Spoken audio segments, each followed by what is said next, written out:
Kita lihat mudah-mudahan akan ada perbaikan walaupun pesimis juga. Apalagi misalnya Erick Thohir berambisi untuk jadi presiden. Wah, aduh, tambah runyam, tambah gawat ya.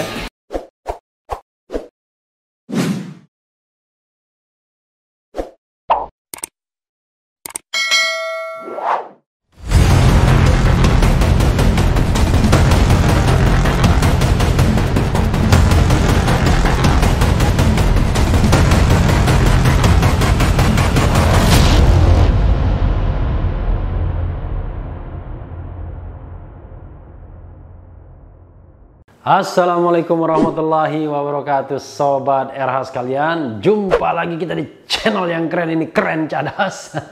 Kali ini saya ingin menguber berita yang ngeri-ngeri sedap ya, yaitu bubarin BUMN. Bukan BUMN yang dibubarin, tapi Kementerian BUMN. Wah, siapa yang mengusulkan, kita baca ya. Tapi nanti kita bahas bagaimana perspektif hukum tata negaranya dan pandangan-pandangan ekonominya. Dari Faisal Basri, usul Kementerian BUMN dihapus. Sudah tahu ya siapa yang ngomong. Jakarta, CNN Indonesia. Ekonom senior Faisal Basri mengusulkan penghapusan Kementerian Badan Usaha Milik Negara BUMN.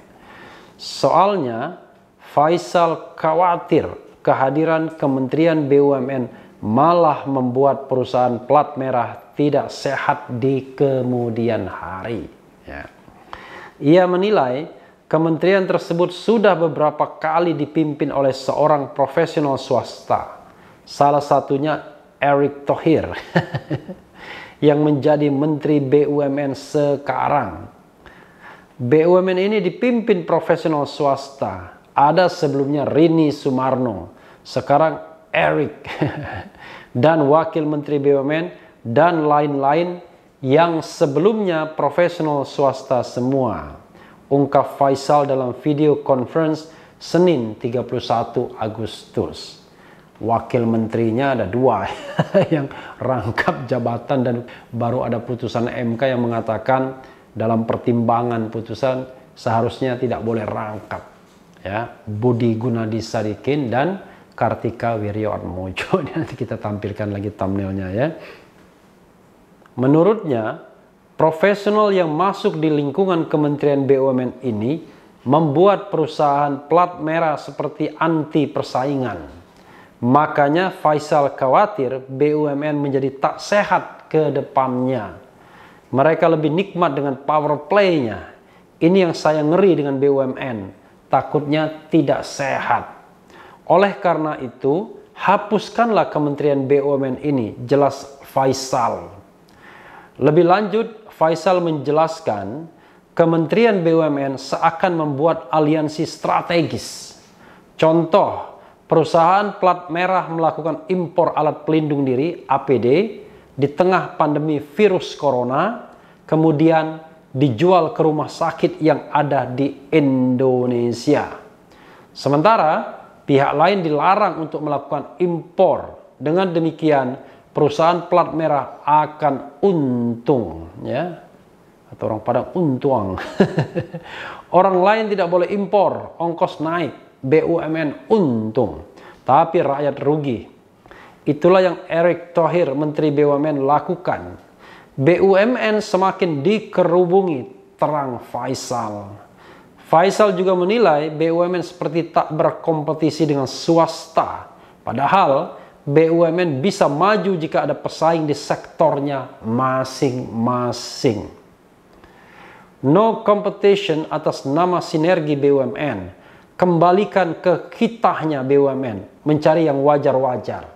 PT Pertamina Persero, PT Garuda Indonesia Tbk Persero, dan PT Telekomunikasi Indonesia Persero Tbk semakin bagus karena ada pesaing, papar Faisal. Faisal berpendapat, jika pemerintah terlalu mendorong perusahaan plat merah melebihi batas kewajaran atau normal, maka dunia usaha secara keseluruhan menjadi tak sehat. Pasalnya ini akan merugikan sektor swasta. Saya takutnya begini, Justru kalau dorong BUMN melebihi normal, itu akan crowd out dunia usaha swasta, pungkas Faisal. CNNindonesia.com sudah berupaya meminta tanggapan ke Kementerian BUMN terkait usul Faisal tersebut. Tapi staf khusus Menteri BUMN Arya Sinulinga belum bisa memberikan jawabannya karena sedang rapat. Luar biasa ya, rapat terus ya. Jadi sobat era sekalian, ini usul yang ngeri-ngeri sedap. Tergantung bagaimana kita melihat perspektifnya. Usul untuk membubarkan BUMN ini sebenarnya ya sudah muncul dalam masa pemerintahan Rini Sumarno ya. Kenapa? Karena Bu Rini, Menteri BUMN, itu sudah mewacanakan untuk membentuk super holding. Jadi tahap-tahap yang dilakukan adalah melakukan holdingisasi perusahaan-perusahaan. Mulai dari holdingisasi tambang, sudah terjadi dengan Inalum. Kemudian ada juga holdingisasi perusahaan-perusahaan karya misalnya. Sudah ada agreementnya, tapi tidak tahu kelanjutannya. Ada holdingisasi pelabuhan, Pelindo mau digabung, tapi tidak jelas kelanjutannya. Padahal biaya yang dikeluarkan sudah banyak. Yaitulah ganti menteri, ganti kebijakan. Setelah holdingisasi ini terjadi, maka kemudian akan ada super holding. Nah, ketika super holding itu terbentuk, maka disitulah saatnya Kementerian BUMN bubar. Karena dianggap tidak diperlukan lagi. Jadi sobat RH sekalian, tidak ada tangan kementerian lagi di BUMN secara direct langsung. Jadi usul seperti ini kita harus kaji dari perspektif hukum tata negara, karena itu bidang saya. Tapi intinya adalah kalau kita bicara tentang perekonomian, maka sesungguhnya kan perekonomian Indonesia harusnya dibangun dari 3 pilar, yaitu pilar negara, bisa diwakili BUMN, BUMD, dan BHMN misalnya, termasuk juga unit-unit usaha lainnya yang terkait dengan negara. Kemudian diwakili oleh swasta, dan kita tahu swasta itu adalah inisiatif yang bersifat private ya. Kemudian yang ketiga, koperasi. Nah, harusnya perekonomian itu disusun dengan 3 pilar ini.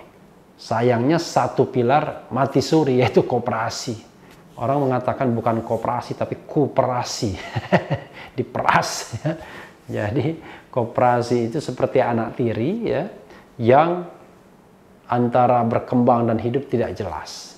Kadang-kadang hanya menampung uang-uang dari perusahaan besar, entah dalam bentuk potongan-potongan pegawainya dan lain sebagainya dan lain sebagainya. Karena itu sebenarnya kita masih menjadi PR untuk bagaimana menghidupkan koperasi. Karena di negara-negara Skandinavia misalnya, koperasi hidup karena mereka memang membutuhkan itu. Di Selandia Baru yang saya tahu hidup juga karena para petani misalnya membutuhkan itu agar mereka tidak berhadapan langsung dengan pedagang kota, dengan tengkulak dan lain sebagainya yang bisa menekan harga. Karena para petani butuh, para peternak butuh langsung. Tapi dengan berkooperasi, maka mereka punya bargaining position seperti itu. Tapi kita tidak pernah lagi mendengar kiprah kooperasi rasanya ya. Dan tidak pernah diberitakan lagi. Kalau dulu ada acara dari desa ke desa, bagaimana petani berhimpun dalam kooperasi, tapi sekarang kita tidak tahu. Dengan kemudahan infrastruktur jalan tol dan lain sebagainya, bisa jadi langsung pedagang kota yang kemudian mengambil dari pusat-pusat produksinya. Akhirnya bisa menekan harga, tapi bisa menciptakan keuntungan yang sebesar-besarnya karena jauh lebih efisien. Rantai ekonomi tidak panjang. Dan tinggal 2 saja berarti, BUMN dan swasta yang vis-a-vis berhadapan. Padahal saya punya teori di buku ini, ya tentu pandangannya hukum tata negara, bukan pandangan orang bisnis. Saya mengatakan fungsi badan usaha milik negara itu harusnya di tiga level, di 3 matra. Kalau misalnya ada sebuah cabang produksi yang penting bagi negara, menguasai hajat hidup orang banyak, tapi swasta belum bisa mengerjakannya, padahal itu penting bagi rakyat, masyarakat, warga negara, maka BUMN lah yang harus maju. Jadi ibarat hutan, BUMN yang membuka hutan. Berarti BUMN menjadi yang di depan untuk menciptakan unit usaha tersebut atau unit produksi tersebut. Dan ini adalah tentu tugas negara yang dititipkan ke BUMN. Jadi BUMN yang jenis ini adalah tentu saja BUMN yang membutuhkan PMN terus menerus ya. Karena dia merambah hutan yang barangkali dimensi pelayanan publiknya atau sebagai trigger ekonominya itu jauh lebih besar ketimbang misalnya aspek-aspek ekonomi finansialnya untuk mencari untung. Lalu peran berikutnya adalah itu peran di depan, peran di tengah pasar. Dalam teori saya, kalau terjadi misalnya katakanlah monopoli alamiah, misalnya perusahaan swasta begitu dominannya, maka yang harus dilakukan oleh BUMN adalah dia terjun ke pasar, dia perbaiki distorsi harga, dan dia harus mampu menormalkan kembali pasar. Jadi dalam kondisi yang begini dia menyehatkan perekonomian. Nah, bukan dia mengambil peran-peran follower dari unit usaha swasta yang dia terjadi monopoli secara alamiah misalnya. Lalu yang ketiga adalah peran di belakang Tut Wuri Handayani. Begitu sektor swasta sudah berkembang secara baik dan juga berdampak baik bagi perekonomian, tidak terjadi distorsi harga dan pasar, maka dia tugasnya lebih pada mendorong di belakang, terutama mendorong UKM dan UMKM agar bisa mengambil porsi lebih dalam persaingan yang sehat tersebut. Jadi saya berteori seperti itu, entah cocok entah enggak, tapi saya membayangkan begitu sobat era sekalian. Karena itu, kalau kita kaitkan dengan fungsi BUMN, BUMN tidak hanya profit center, tetapi juga dia menjadi agent of development, agen pembangunan, dia juga melakukan yang namanya public service, dan kemudian dia juga creating values. Bagaimana dia menciptakan nilai-nilai baru, nilai-nilai misalnya good corporate governance. Dia harus terdepan dalam hal good corporate governance. Kalau yang terjadi sekarang kan BUMN seolah-olah meniru swasta dengan cara bahwa kalau tidak di IPO-kan, kalau tidak di TBK-kan, maka dia tidak bisa efektif dan efisien. Nah, itu kan pendapat yang keliru harusnya. Kenapa? Kenapa negara harus meniru dari swasta untuk membuat BUMN efektif, efisien, tidak korupsi? Kan harusnya negara punya kemampuan seperti itu. Makanya dari awal saya mengatakan problem negara ini adalah korupsi dalam segenap sektor. Jadi kalau value itu kuat di negara melalui kementerian atau melalui institusi apapun, maka BUMN-BUMN yang ada itu akan memberikan contoh yang baik. Misalnya penerapan good corporate governance. Ya, tapi kalau BUMN-nya dipolitisasi, dia angkat para deputi, diangkat juru bicara, lalu dikomisariskan di perusahaan-perusahaan besar agar mendapatkan tambahan penghasilan yang besar pula, ya siapa yang mau percaya? Kalau kekuasaan itu betul-betul serius untuk membangun BUMN yang menghormati good corporate governance, orang akan mencibir. Ya, ini sih penggawa-penggawa yang mengurusi Kementerian BUMN ini di satu sisi ya dia memang mendapatkan jabatan dari Kementerian BUMN, tapi di sisi lain tangannya juga di perusahaan. Ada yang jadi komisaris utama BRI, ada yang menjadi wakil komisaris di Pertamina, ada yang menjadi komisaris di Bukit Asam, di Inalum, lalu di Bank Mandiri, yang semuanya perusahaan-perusahaan besar. Akhirnya orang mengatakan ini vested interest-nya jauh lebih besar ketimbang keinginan untuk memperbaiki governance. Apalagi didorong isu-isu untuk dijungkalkan, didongkel misalnya, tambah berpikir, waduh jangan-jangan waktu nggak banyak lagi untuk mengeruk pundi-pundi BUMN itu. Jadi berat sobat era sekalian, dan cenderung terjadi diskriminasi. Kenapa? Karena hanya 3 wakil menteri yang diberikan jabatan sebagai komisaris, wakil menteri lainnya nggak diberi jabatan, dan itu wakil menteri yang terkait dengan BUMN lagi misalnya. Jadi sobat era sekalian, kalau kita meniadakan dan tidak meniadakan Kementerian BUMN itu, saya pikir it is not an issue. Bukan isunya. Isunya justru adalah bagaimana negara berperan untuk menempatkan dirinya sebaik-baiknya dalam mewujudkan peran BUMN yang sesungguhnya yang saya katakan tadi. Baik dia ketika berada di depan, ketika dia berada di tengah, maupun dia berada di belakang. Demikian juga ketika BUMN tersebut harus profit center, kemudian at the same time dia juga harus melakukan pelayanan publik, dan yang tidak kalah pentingnya juga dia agent of development, dan dia juga harus creating values, memberikan contoh bagi unit usaha lainnya di luar BUMN. Dan tentu dia harus membangun budaya yang namanya GCG, Good Corporate Governance. Nah, kalau itu bisa, maka bukan isunya ada dan tidak ada Kementerian BUMN. Isunya adalah bagaimana membangun basis dan nilai-nilai yang baik tersebut. Nah, nilai yang baik itu tidak bisa dibangun oleh penguasa, oleh kekuasaan yang tidak memberikan contoh baik. Maka saya katakan, kalau Menteri BUMN ada, lalu merekrut teman-temannya sebagai pembantunya, dan at the same time memberikan jabatan-jabatan di tempat-tempat yang empuk, maka tidak akan membangun semangat, hope yang kuat. Karena yang terjadi adalah saling iri. Waduh, itu enak ya ditempatkan di Pertamina. Wah, itu enak ditempatkan di BRI sebagai komisaris. Padahal most of the time pekerjaan mereka itu di Kementerian BUMN. Itu sudah habis waktu mereka. Jadi mereka sekali-sekali saja seperti dapat uang jago saja dari salah satu BUMN yang besar. Dan itu penghasilannya kalau rata-rata bisa 500 sampai 1 miliar per bulan kalau kita kaitkan dengan bonus atau tantiemnya.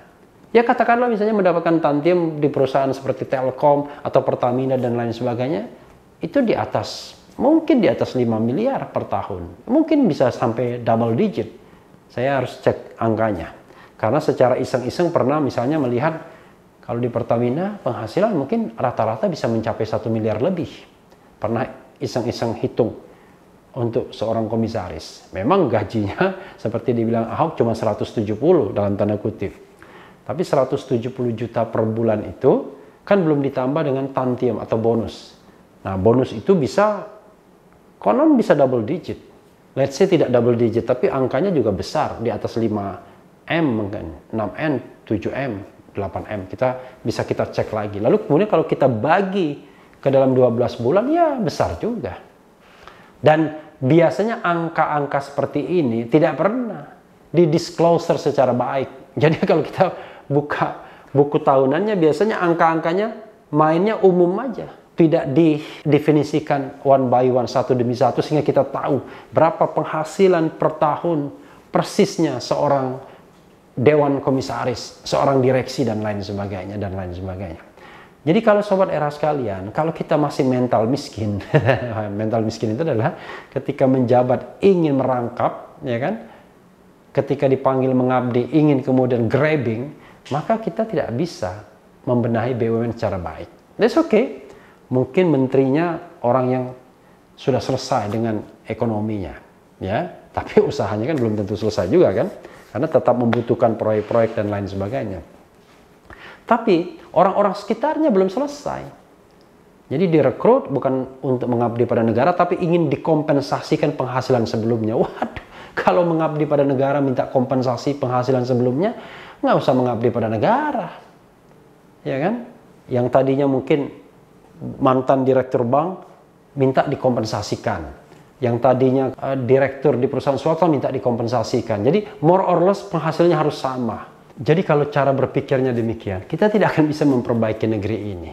Nah, itu yang menjadi persoalan di Republik ini, yaitu bagaimana memanggil orang-orang terbaik di Republik ini, mengabdi buat negara, tapi tidak mengambil terlalu banyak, apalagi sampai dengan rangkap jabatan. Ya, saudara sekalian, kita harus kaji lagi ya, bagaimana peran Kementerian BUMN selanjutnya. Yang jelas, saya melihat belum bisa memberikan contoh yang namanya good governance atau clean government, dan juga contoh good corporate governance. Ya, baru slogan, tapi belum menjadi budaya.